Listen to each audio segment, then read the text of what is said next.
आज के व्याख्यान में आप सभी का स्वागत करता हूं। आज का हमारा विषय है पूर्व औपनिवेशिक भारत की राजनीतिक व्यवस्था। पूर्व औपनिवेशिक काल से अर्थ जब भारत उपनिवेश बना अंग्रेज़ों का। उसके पहले अन्य यूरोपीय जातियों ने भी प्रयास किया था उपनिवेश बनाने का। यद्यपि ये भारत व्यापारिक उद्देश्यों से आए थे, किंतु इनके द्वारा भारत में अंततः उपनिवेश स्थापित किया गया था। उस उपनिवेश स्थापना के पूर्व किस प्रकार की व्यवस्था भारत में थी, इस पूर्व की व्यवस्था को तत्काल पूर्व के रूप में देख सकते हैं। और यदि हम पूरे पूर्व के रूप में देखें तो प्राचीन काल से लेकर एक बहुत बड़ा हिस्सा इसके अध्ययन के अंतर्गत आ जाएगा। यहाँ पर हम संक्षेप में प्राचीन काल से लेकर इस काल तक की चर्चा करेंगे, किंतु मुख्य रूप से हमारा ध्यान केंद्रित रहेगा कि ठीक पूर्व अंग्रेज़ों के भारत में शासन स्थापना के पूर्व क्या स्थिति थी, इस पर हमारा ध्यान मुख्य रूप से केंद्रित रहेगा। तो आइए शुरुआत करते हैं, पृष्ठभूमि देख लेते हैं। पूर्व औपनिवेशिक कालीन भारत विविध और जटिल राजनीतिक प्रणालियों की एक भूमि थी, जो विभिन्न क्षेत्रों और समय अवधियों में भिन्न भिन्न थी। मौर्यकालीन राजनीतिक एवं प्रशासनिक व्यवस्था केंद्रीकृत एवं व्यवस्थित रूप से स्थापित थी। उत्तर पूर्वी क्षेत्र में कई गणराज्य अस्तित्व में थे, प्राचीन काल में भारत में थे। सल्तनतकालीन एवं मुगलकालीन प्रशासनिक व्यवस्था भी दृढ़तापूर्वक स्थापित थी। मराठों, राजपूतों एवं सिखों की शासन एवं प्रशासनिक व्यवस्था व्यवस्थित थी, पृथक पृथक प्रकार की थी तथा इनमें पर्याप्त अंतर था। राजनीतिक परिदृश्य की विशेषता के अंतर्गत अनेक साम्राज्य हुए और अनेक जनजातीय सरदार भी थे। जनजातीय व्यवस्था थी, विशेषकर आटविक या जंगली क्षेत्रों में, पहाड़ी जंगली क्षेत्रों में, जिनमें से प्रत्येक का शासन का अपना अनूठा स्वरूप था। यहाँ पूर्व औपनिवेशिक भारत में राजनीतिक प्रणालियों की कुछ विशेषताएं दी जा रही हैं, जो इस प्रकार है। 16 विशेषताओं के बारे में हम प्रथम वीडियो में चर्चा करेंगे, उसके बाद शेष विशेषताओं के बारे में इस वीडियो के द्वितीय भाग में चर्चा करेंगे। पहली विशेषता थी भारतीय शासन की जो व्यवस्था थी पूर्व औपनिवेशिक कालीन, उसकी राजशाही और साम्राज्य। प्राचीन और मध्ययुगीन भारत के कई क्षेत्रों पर सर्वोच्च शक्ति रखने वाले राजाओं या सम्राटों का शासन हुआ था। ये शासक अक्सर वंशानुगत होते थे, वंश के अनुसार चलते थे। पिता का जो पुत्र होता था, ज्येष्ठ पुत्र सामान्यतः वह उत्तराधिकारी होता था, तो वंशानुगत परंपरा थी। राज परिवार में राजगद्दी की एक पीढ़ी से दूसरी पीढ़ी को हस्तांतरित होती थी। कुछ प्रसिद्ध पूर्व औपनिवेशिक भारतीय साम्राज्यों में मौर्य साम्राज्य प्राचीन काल में, गुप्त साम्राज्य ये भी प्राचीन काल में, चोल साम्राज्य दक्षिण भारत में, मुगल साम्राज्य मध्यकाल के आते या ठीक अंग्रेज़ों के काल के पूर्व सम्मिलित हैं। सल्तनत काल भी था और अनेक वंश थे उत्तर से लेकर दक्षिण भारत में। ये मुख्य वंशों की चर्चा हमने संक्षिप्त में की। तो इस तरह से मुगल साम्राज्य औपनिवेशिक भारत के ठीक पूर्व केंद्रीय रूप में कायम था, यद्यपि वह कमज़ोर हो चुका था। दूसरी विशेषता हम देखते हैं, भारतीय शासन प्रणाली में सामंतवादी व्यवस्था थी। कुछ क्षेत्रों में, विशेषकर प्रारंभिक मध्ययुगीन काल में सामंतवाद प्रचलित था। सामंतवाद में सैन्य सेवा और वफादारी के लिए भूमि का आदान प्रदान सम्मिलित था। भूमि दिया जाता था, सैनिक टुकड़ी उनके पास होती थी। वहाँ का प्रशासन भी छोटे क्षेत्र का या उपराजा, छोटे राजा के रूप में हम समझ सकते हैं इसको, इस तरह की व्यवस्था थी। यद्यपि भारत में अलग अलग नामों से इसे अलग अलग क्षेत्रों में जाना गया। जमींदारी, जागीरदारी आदि नाम अलग अलग क्षेत्रों में से प्राप्त हुए। शक्तिशाली जमींदार, जिन्हें जमींदार या सामंती प्रभु के रूप में जाना जाता है, विशाल क्षेत्रों को नियंत्रित करते थे और अपनी भूमि पर काम करने वाले किसानों से कर वसूल करते थे। पूर्व औपनिवेशिक काल में कुछ क्षेत्रों में यह व्यवस्था कायम थी, विशेषकर राजस्थान और अन्य क्षेत्रों में प्राचीन काल में भी इस तरह की व्यवस्था हमको देखने को मिलती है। नगर राज्य और गणराज्य। भारत में नगर राज्यों और गणराज्यों की भी परंपरा थी। ये स्वतंत्र शहरी केंद्र थे जिनकी अपनी सरकारें और प्रशासनिक प्रणालियाँ थीं। उदाहरण के लिए प्राचीन भारत के ग्रंथों में हमें प्राप्त होता है वैशाली, मगध तक्षशिला जैसे स्थानों को निर्वाचित विधानसभाओं और नेताओं वाले गणराज्यों के रूप में संदर्भित किया जाता है। यद्यपि पूर्व औपनिवेशिक काल में या ठीक अंग्रेजों के यहाँ पर आगमन के पूर्व इस तरह की व्यवस्था नहीं के रूप में थी। जनजातीय मुखिया व्यवस्था, कई क्षेत्रों में जनजातीय समुदायों का निवास था और उनके शासन की विशेषता जनजातीय मुखियापन की थी। ये मुखिया अपने अपने कबीलों के प्रधान थे या कबीलों पर अधिकार रखते थे और अपने समुदायों के निर्णय स्वयं लिया करते थे। ऐसी व्यवस्था पूर्व औपनिवेशिक काल में आटविक जितने राज्य थे, जंगली क्षेत्र थे, उनमें कायम थी। विंध्याचल, सतपुड़ा पर्वतमाला का पर्वतीय क्षेत्र है, छत्तीसगढ़ के दक्षिणी भाग में, बस्तर के इलाके तक भी, और भारत के अन्य उत्तरी भारत के या दक्षिण भारत के जो पहाड़ी या जंगली इलाके थे, वहाँ पर कबीला प्रथा प्रचलन में थी और उनकी सभी की पृथक पृथक इस तरह की व्यवस्था होती थी। जमींदारी और आधिपत्य, कुछ छोटे राज्यों और सरदारों ने बड़े और अधिक शक्तिशाली राज्यों के प्रति निष्ठा की प्रतिज्ञा ली। यह संबंध जागीरदारी व्यवस्था पर आधारित थी, जहां छोटी इकाई सुरक्षा और समर्थन के बदले में अधिक प्रभावशाली राज्य के आधिपत्य को स्वीकार करता था। या कई बार ऐसा होता था कि बड़ा साम्राज्य हुआ तो उसके भीतर भी इस तरह की व्यवस्था की जाती थी, शासन प्रशासन राजस्व की वसूली के दृष्टिकोण से। बड़े राजाओं अथवा सम्राटों के द्वारा जागीर प्रदान की जाती थी, जो जमीन का एक बड़ा हिस्सा होता था, जहां से राजस्व वसूल करने का न्याय तथा प्रशासन का अधिकार जागीरदारों को बड़े राजा या सम्राट के द्वारा प्रदान किया जाता था।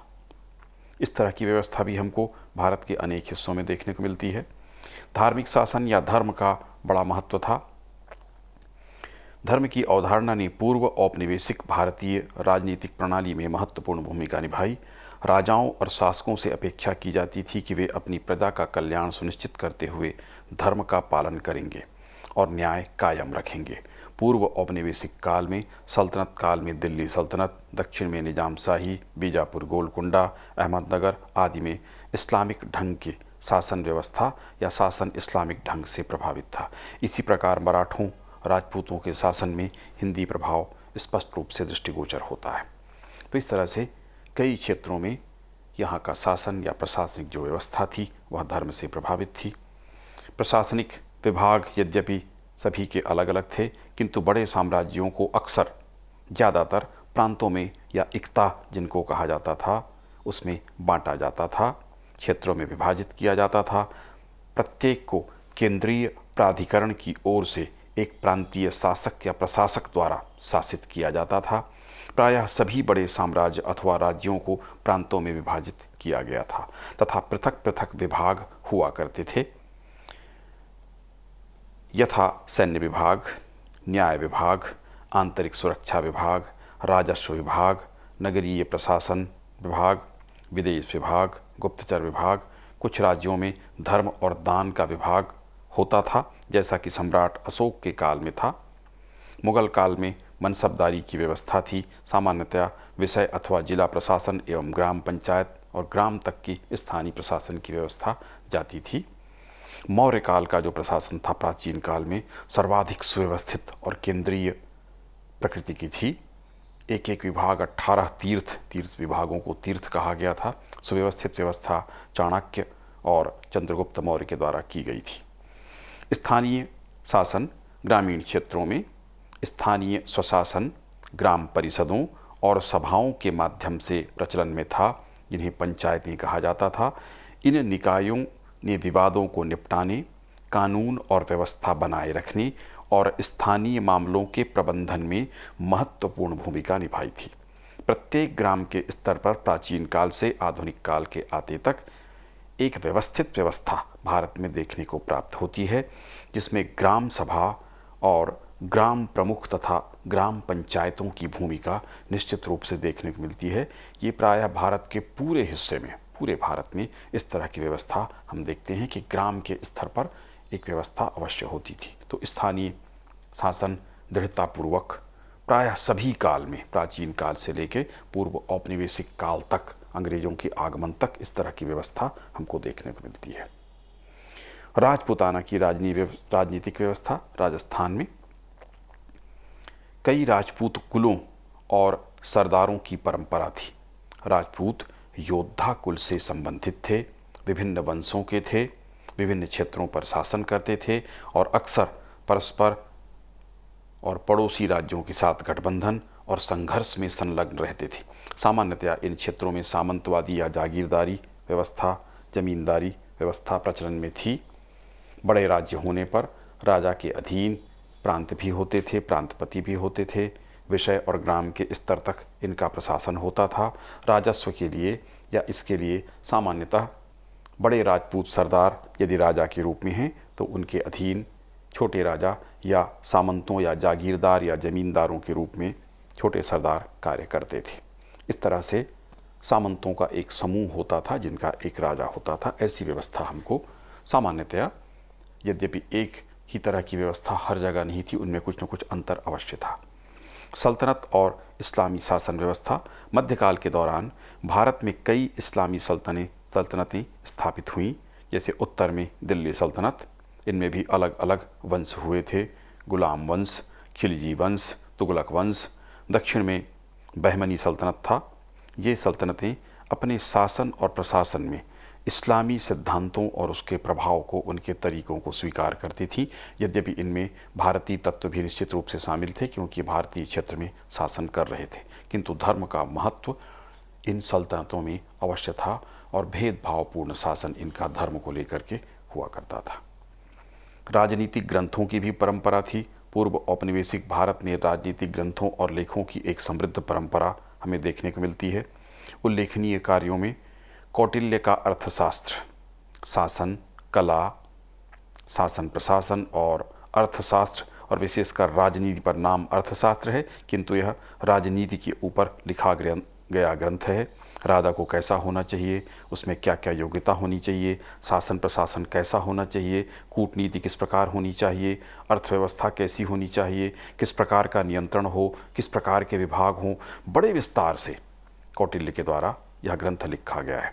कामानंद की नीतिशास्त्र भी इसमें शामिल है, जो राजनीतिक नैतिकता और नेतृत्व पर केंद्रित होकर लिखा गया ग्रंथ है। इस प्रकार के अनेक ग्रंथ भारतीय क्षेत्रों में हमें प्राप्त होते हैं, तो राजनीति से संबंधित मार्गदर्शन करने वाले ग्रंथों की भी कमी हमारे देश में नहीं रही थी। शासन में महिलाएं भी सक्रिय रहीं। कुछ क्षेत्रों में महिलाएं सत्ता और प्राधिकार के पदों पर आसीन थीं। उदाहरण के लिए झांसी की रानी, जिन्होंने अंग्रेजों के साथ संघर्ष किया था, भारत की प्रसिद्ध महिला, रानी दुर्गावती, रानी रुद्रमा देवी, रानी दिद्दा जो कश्मीर में थीं, रजिया सुल्ताना सल्तनत काल में, चांद बीबी दक्षिण में। उन महिला शासकों के रूप में हम उनके प्रसिद्ध उदाहरण कह सकते हैं जिन्होंने सक्रिय रूप से अपने क्षेत्रों पर शासन किया तथा सक्रिय रूप से युद्ध में भाग लिया। नूरजहाँ का भी जहांगीर के काल में महत्वपूर्ण भूमिका रही थी, सारा शासन उसी के हाथ में आ गया था। इस तरह अनेक अवसरों पर हम देखते हैं कि भारत में शासन की कमान महिलाओं ने संभाली थी और अपनी योग्यता का परिचय दिया था। गणसंघ और संघ गणराज्य।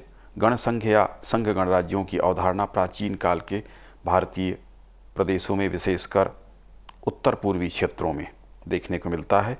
इन गणराज्यों की विशेषता विधानसभाओं और परिषदों के माध्यम से सामूहिक निर्णय लेना था। परिषद, इसके लिए बाकायदा भवन बने होते थे और एक निश्चित पद्धति थी, वोटिंग की पद्धति थी। प्रस्ताव करना है तो कितने बार प्रस्ताव को बोला जाएगा, फिर उसका अनुमोदन किस प्रकार होगा, फिर उस पर यदि वोटिंग की आवश्यकता हुई तो किस प्रकार से सलाका के माध्यम से, अलग अलग रंगों के माध्यम से होगा। ये पूरी व्यवस्थित व्यवस्था हमारे देश में थी। इस तरह की व्यवस्था भारत के प्राचीन काल में उत्तर पूर्वी गणराज्य में प्रचलन में थी, किंतु पूर्व औपनिवेशिक काल में, ठीक अंग्रेजों की पूर्व, इस तरह की व्यवस्था नहीं थी। लोकतांत्रिक तत्व। पूर्व औपनिवेशिक भारत के कुछ क्षेत्रों में लोकतांत्रिक सिद्धांतों का पालन किया जाता था, जिसमें निर्णय विधानसभाओं या परिषदों के मतदान के माध्यम से किए जाते थे। सभाएं और समितियां ऐसी लोकतांत्रिक संस्थाओं के उदाहरण थी। विशेषकर प्राचीन काल से पूर्व मध्यकाल तक इस तरह सभा और समितियों की भूमिका बड़ी महत्वपूर्ण थी। कुछ राजाओं के द्वारा भी लोकतांत्रिक परंपराओं का पालन किया जाता था। जनता की इच्छा को जाना जाता था। दरबारी जनों से, मंत्रिमंडल से, पुरोहितों से, सलाहकारों से और यहाँ तक कि जनता से भी ये मत प्राप्त किया करते थे। तो लोकतांत्रिक तत्व भी भारतीय शासन व्यवस्था में हमको देखने को प्राप्त होते हैं। केंद्रीयकृत नियंत्रण का अभाव। शक्तिशाली साम्राज्यों और राज्यों के अस्तित्व के बावजूद पूर्व औपनिवेशिक भारत में एक केंद्रीयकृत राजनीतिक प्राधिकरण नहीं था। विशेषकर अंग्रेजों के पूर्व या मुगल काल के पश्चात या उसके पतन के समय जो पूरे उपमहाद्वीप को नियंत्रित करता हो, ऐसी व्यवस्था नहीं थी। इसके बजाय इनमें अलग अलग स्तर के प्रभाव वाली कई क्षेत्रीय शक्तियां शामिल थीं, जिनमें महाराष्ट्र में मराठे, दिल्ली में मुगल, पंजाब में सिख, राजस्थान में राजपूत, हैदराबाद में निजाम, दक्षिण में देखते हैं गोलकुंडा, अहमदनगर, बीजापुर, उत्तर में अवध, बंगाल के क्षेत्र में अलग अलग राज्य थे। इस तरह से अलग अलग राज्यों का समूह अंग्रेजों के आगमन के पूर्व था। यद्यपि मौर्य काल में हम ये देखते हैं, प्राचीन काल में, कि भारत में केंद्रीयकृत, दृढ़ केंद्रीयकृत शासन व्यवस्था थी। चाणक्य और चंद्रगुप्त मौर्य के द्वारा स्थापित था। गुप्त काल से हम देखना शुरू करते हैं कि फिर से विकेंद्रीयकृत शासन व्यवस्था स्थापित हुई, क्योंकि समुद्रगुप्त ने एक विस्तृत साम्राज्य स्थापित किया था और इस कारण से उसके द्वारा विकेंद्रीयकृत शासन व्यवस्था अपनाया जाना आवश्यक था, जबकि मौर्य काल में हम केंद्रीयकृत व्यवस्था देखते हैं। तो इस तरह से अंग्रेजों के आगमन के पूर्व या उपनिवेश की स्थापना के पूर्व केंद्रीयकृत शासन व्यवस्था भारत में नहीं थी, या केंद्रीय शक्ति नहीं थी जो पूरे भारत को एक छत्र राज्य के रूप में शासन करे। अलग अलग क्षेत्रों में अलग अलग राज्य या वंश कार्य कर रहे थे। कला और संस्कृति का संरक्षण। पूर्व औपनिवेशिक भारत में कई शासक कला, साहित्य और संस्कृति के महान संरक्षक थे। उन्होंने कला, वास्तुकला, संगीत और नृत्य के उत्कर्ष को प्रोत्साहित किया था, जिसने भारत की समृद्ध सांस्कृतिक विरासत में योगदान दिया था। कला और संस्कृति को संरक्षण देने के लिए गुप्त काल विशेष रूप से प्रसिद्ध था। विक्रमादित्य के काल में नवरत्न थे। प्रत्येक क्षेत्र के महारथी थे, विद्वान थे, ज्योतिष के ज्ञाता थे, कलाकार थे, संगीत में निपुण विद्वान थे, लेखक थे, साहित्यकार थे, कवि थे। ये नवरत्नों की परंपरा थी। गुप्त काल में समुद्रगुप्त स्वयं वीणा वादक था और कला को उसने संरक्षण प्रदान किया था। गुप्त काल में सभी कलाओं की पर्याप्त उन्नति हुई थी। इसी प्रकार से मौर्य काल में भी इस प्रकार का विकास हमको देखने को मिलता है। सम्राट अशोक के द्वारा स्तूप कला और स्थापत्य कला का विशेष रूप से बौद्ध धर्म के प्रचार के दृष्टिकोण से किया गया था। स्तंभ कला उस समय हमको देखने को मिलती है। इसी प्रकार से कला और संस्कृति का पर्याप्त संरक्षण मौर्य काल के अतिरिक्त मुगल काल में भी हुआ था। अकबर और शाहजहां के काल में विभिन्न भवन अभी भी देखे जा सकते हैं। ताजमहल जो प्रसिद्ध है। जहांगीर के काल में चित्रकला की पर्याप्त उन्नति हुई थी। चित्रकला, मूर्तिकला, स्थापत्य कला और इन सभी कलाओं में हम देखते हैं कि इस्लामिक जो विदेशी आगमन भारत में हुआ था और भारतीय कला, दोनों का समन्वय हम यहाँ पर देखते हैं। स्थापत्य कला में स्पष्ट रूप से, संगीत कला में, चित्रकला में, सभी में दोनों कलाओं का समन्वय हमको देखने को प्राप्त होता है। तो इस तरह से मुगल काल में भी पर्याप्त रूपेण कला और संस्कृति को संरक्षण प्राप्त हुआ था। शेष अगले भाग में हम अध्ययन करेंगे। तो ये कुछ विशेषताएं थीं। 16 विशेषताओं पर हमने विस्तार पूर्वक चर्चा की है। ये विशेषताएं थीं राजनीतिक व्यवस्था की। पूर्व औपनिवेशिक काल में जो राजनीतिक व्यवस्था थी उसकी ये प्रमुख विशेषताएं थीं। इससे आगे वीडियो में शेष विशेषताओं के ऊपर हम चर्चा करेंगे।